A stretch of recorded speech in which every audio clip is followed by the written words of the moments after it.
welcome to my garden. I'm happy you're here to talk about pesto. You have probably been making pesto with culinary basil for a really long time.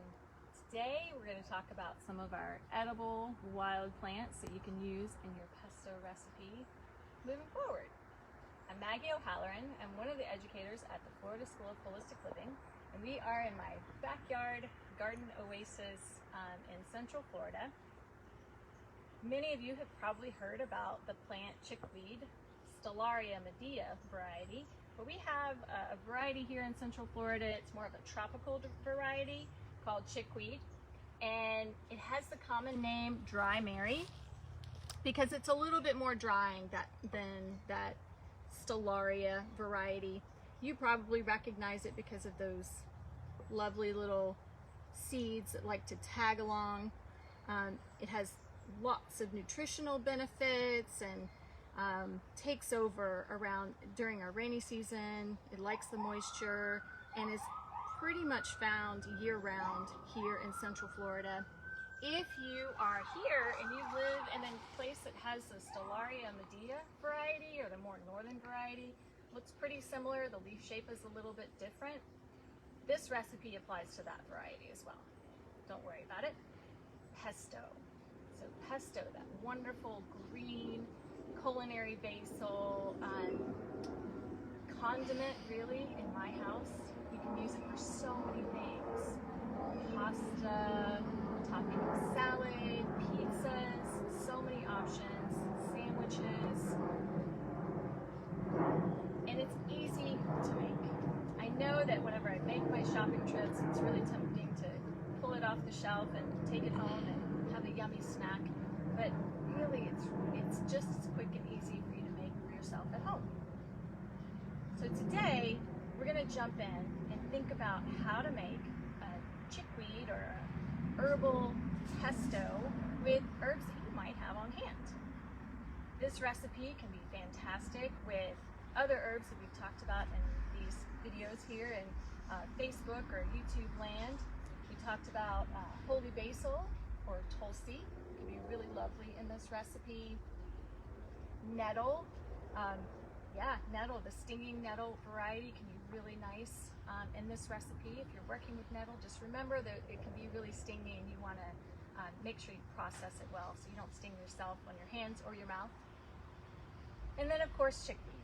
So tropical chickweed, I can either use this nice fresh chickweed that I can harvest year round. Typically, if I'm using the fresh, I will go with the food processor or blender method in making this. Otherwise, if I'm working with dried plant material, I have a method that I like to use that doesn't require the blender or a food processor at all. To do that, I simply put about an ounce of that dried plant material into a jar, and then I fill it up with warm water. I can do it in my little saucer here, that's fine. I can hydrate this with that hot water, boiling water, being really careful that it doesn't overflow. But I really like the jar method because it makes it really easy to strain out if I find myself with a little bit extra liquid. You don't want to have extra liquid in it. Okay, so this is plant material that I put into the jar a few hours ago, and I'm going to strain it off. And you can use any strainer. Most kitchen strainers work. You don't have to have a specific tea strainer. That's where this one comes in for me. This was a strainer that came with its own teacup, and I find myself using it all the time because the holes are really small, so I know it's going to take out all of the plant particulates from the liquid. And check it out, it sits right on top of my jar. It makes it super easy. I don't need 4 hands to do this. And then I just pour the liquid, and what I am left with is that nice rehydrated plant material that is ready to start my pesto recipe. in this recipe, you just need about 2 cups of any combination of herbs, either fresh or rehydrated. This liquid I can either drink and enjoy, or I can use it as soup stock or any other place that I might need a nice, nourishing liquid, like making rice or noodles, where the liquid can be absorbed into the pasta or the rice and feed myself or my family and with a little bit more nourishment, those vitamins and minerals. Chickweed is full of vitamins and minerals, calcium, potassium, magnesium. Okay, so here I have my rehydrated plant material. Then I will add a heaping amount of garlic. A really big part of this recipe is making sure that you balance out the high mineral taste, which can taste a little bit like the ocean or a pond, because those minerals, really high minerals, with the flavors that make it more rounded in flavor. Okay, so I have some garlic. You can also chop up those wonderful garlic chives that you may have growing in your garden. These are onion chives, but garlic chives work just as well. Garlic grows really easily here in South Florida. You just let the garlic sprout on its own, as many of you have found people do pretty easily, in the refrigerator or on the counter, and then tuck it a little bit into the soil, and then you would have garlic chives that keep pests out of your garden, as well as add wonderful flavor to your dishes. So I would chop these up. If I were using the food processor method, I might not be as concerned about making them super small, but I like to have the onions super small so that they blend in well with my greens. A lot of these culinary herbs have their own nutrient benefits. Onions and garlic are wonderful antimicrobial objects. This, if you are cutting this, I could just put this on a little wet paper towel surface and let it sprout again. I could have another chive right there.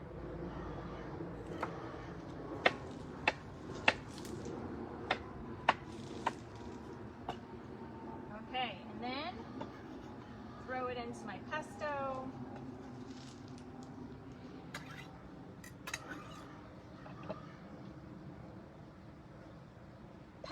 Traditional pesto recipes usually call for pine nuts, and really the pine nut is giving that nutty flavor, and there are a lot of things that you can use instead of pine nuts. Walnuts can be really lovely, cashews can work. I like to use hemp parts, and especially if I am making it so that I'm just going to use it without putting it through the food processor. Hemp parts can be really nice because they're already super small, bite-sized, and have to chop them up like I might with a walnut. And I'm just putting in 2 or 3 tablespoons.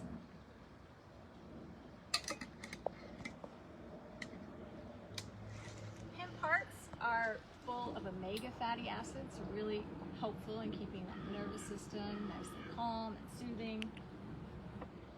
Like the oil in a car, those omega fatty acids for the human body. You know, we need them to keep our nervous system all lubed up. Another ingredient that I like to use instead of the pine nuts from traditional recipes are pumpkin seeds. Pumpkin seeds are a great source of zinc. If you are fighting off any cooties, it can be really nice to have extra zinc in your diet, so you don't need to take another supplement. And there's also the folk remedy of consuming a 1/4 cup of raw pumpkin seeds every day to make sure you don't have any parasites. And I don't know about you, but if you are living in Central South Florida, any tropical region, you're always concerned about parasites or making sure you don't get parasites. So I put about a quarter cup in there. It tastes really nice. Will leave a nice mouthfeel, a chunk to bite into. Delicious. How do we get parasites? Because I'm not native here. I've been here a long time, but I've never heard that. I didn't know we were concerned about parasites. I thank you for the question. I imagine there may be other people that are asking this question. So, parasites, some of them are really scary and dangerous, and you want to be really careful about, and you would really know if they were a part of your body, and that's something you need to take up with your medical provider. But there are others that are everywhere, right? So if barefoot, I'm prone to having a type of parasite get into my body. If I'm eating things from the garden, they might have something on them. If I'm digging in my garden and I take a swig from my glass of water, there may be some there. They are kind of floating around in the air all over the place, and most of the time they're harmless. And other times they do things like make kids' butts itch. So we try to just make everybody feel really comfortable, right? And there are other ones that can impact the emotional state and things like that. So eat your pumpkin seeds and you're good. Many pesto recipes call for some type of cheese as well. Sometimes cheese can be really nice. You know, Parmesan or Parmesan Romano can be really nice to grate up yourself, or you can buy, there are products out there that you can get and stir it in, use it, that's great. If you would prefer to go a non-dairy route or have something that would be less prone to going bad, if you were taking on a picnic or something, you want to keep the dairy out, you can use something like nutritional yeast. Now, nutritional yeast can be a fantastic cheese substitute in a lot of different recipes. It is processed. Many of you probably remember brewer's yeast from years ago that kind of smelled like it was from the floor of a brewery. Super high in B vitamins, wonderful to take in to the body from a health perspective and getting B vitamins in your body, but processed, right?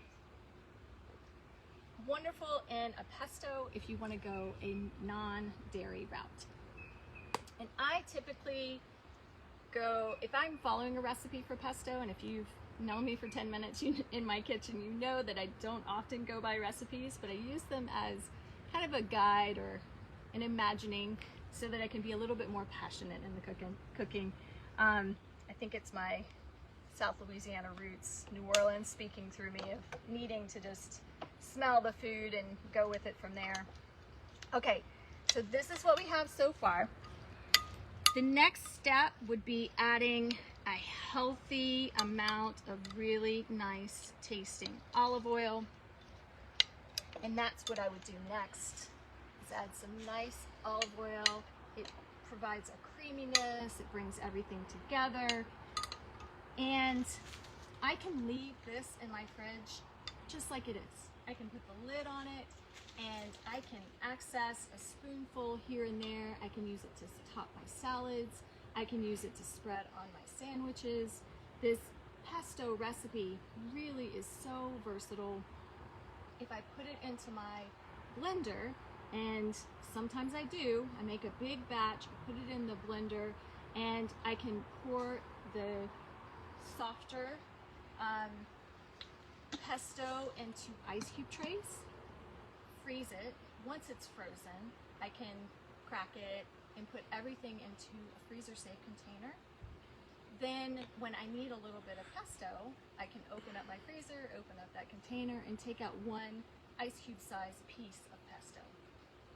It rarely makes it that long in my house. You'll see, I was planning to show you this nice container of pesto that I made yesterday that didn't seem to make it 24 hours.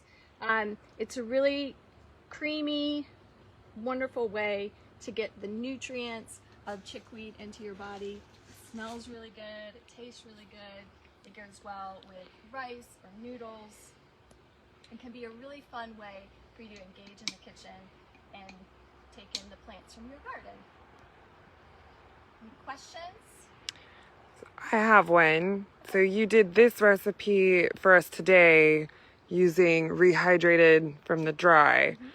When using the fresh, you would skip that whole first step with the water and you would put that in the food processor to like chop it up and then just start with that as your base? Yes, great question. Okay, so today I did start with rehydrating chickweed in the jar with hot water. If I were starting with this one, I would either start with it in the food processor, or I might, if I wanted to have something that was chunkier and I could chew on in the fridge, I would at least chop it up really well, but you can see those stems can be really tough. So it's a little more tedious process, but you can go through and just get the leaves out. Okay. Okay? Great question. Okay. I don't see any online. Well, thank you for joining me in the garden to talk about pesto. I appreciate you being here, and make sure to email me at the Florida School of Holistic Living if you have any questions. Drop comments below this video. I'll be happy to jump in and answer any that you have if you've missed the live version. And check out our other videos in the garden through the plant profiles and other great recipes that keep coming. We do at least one recipe every month through the Florida School of Holistic Living. Like us, subscribe, and you'll always find out whenever a new one is going to post. Thank you for being here, and hope you have a wonderful day.